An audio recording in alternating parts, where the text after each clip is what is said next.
স্বাগতম Q story টেলারে।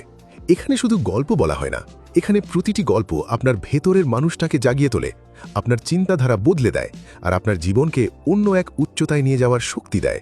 তাহলে আর দেরি কেন, চলো শুরু করি।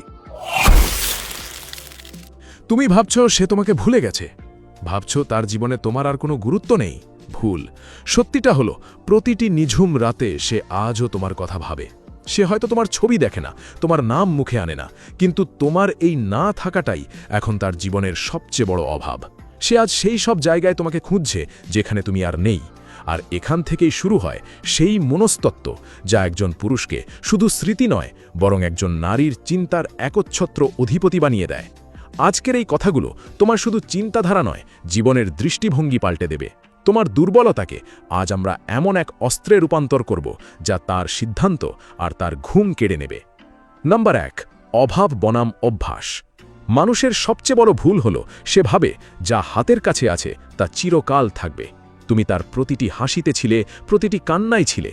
আজ তুমি দূরে সরে গেছো বলে সে হয়তো ভাবছে সে জয়ী হয়েছে, কিন্তু আসলে তোমার উপস্থিতি ছিল তার অভ্যাস, আর তোমার অনুপস্থিতি এখন তার অভাব।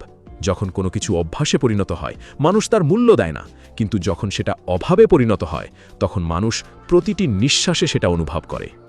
নাম্বার 2, নীরবতার রাজত্ব, সাইকোলজিক্যাল ভ্যাকিউম। মনস্তত্ত্বের একটি সহজ নিয়ম আছে। আমাদের মস্তিষ্ক সেই জিনিসটা নিয়ে বেশি তাড়না অনুভব করে যা আমাদের নিয়ন্ত্রণে নেই। যখন তুমি কোনো মেসেজ দাও না, কোনো কল করো না, কোনো কৈফিয়ত দাও না, তখন তার মনে একটা বিশাল শূন্যতা বা ভ্যাকিউম তৈরি হয়। সে নিজেকে প্রশ্ন করতে শুরু করে, আমি কি তবে তার কাছে আর মূল্যবান নই? এই একটা প্রশ্নই তাকে সারা রাত জাগিয়ে রাখার জন্য যথেষ্ট। তোমার এই রহস্যময় নীরবতাই হবে তোমার শক্তির উৎস। নাম্বার 3, নিজেকে প্রাইম করে তোলা। তাকে গুরুত্ব দেওয়া বন্ধ করে এখন নিজেকে প্রাইম বা শ্রেষ্ঠ সংস্করণে রূপান্তর করো। নিজের শরীর, নিজের ক্যারিয়ার এবং নিজের ব্যক্তিত্ব নিয়ে কাজ করো। যখন সে দূর থেকে দেখবে যে মানুষটাকে সে অবহেলা করেছিল সে আজ নিজেকে এমন এক উচ্চতায় নিয়ে গেছে যেখানে তার পৌঁছানো অসম্ভব, তখন সেই আফসোস তাকে ভেতর থেকে পুড়িয়ে দেবে। তোমার উন্নতিই হবে তার জন্য সবচেয়ে বড় প্রতিশোধ। নাম্বার 4, সামাজিক অদৃশ্যতা, সোশ্যাল সাইলেন্স। সোশ্যাল মিডিয়ায় অযথা স্ট্যাটাস বা দুঃখের পোস্ট দেওয়া বন্ধ করো। যখন তুমি পুরোপুরি অদৃশ্য হয়ে যাও তখন অপর পাশের মানুষটি নিজের সাথে লড়াই শুরু করবে।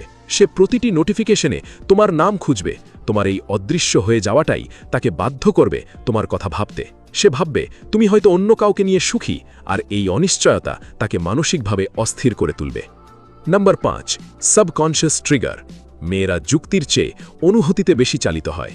তুমি তার জীবনে এমন কিছু স্মৃতি রেখে গেছো, কোনো নির্দিষ্ট গান, কোনো বিশেষ পারফিউমের ঘ্রাণ বা কোনো আড্ডার জায়গা যা তাকে বারবার তোমার কথা মনে করিয়ে দেবে।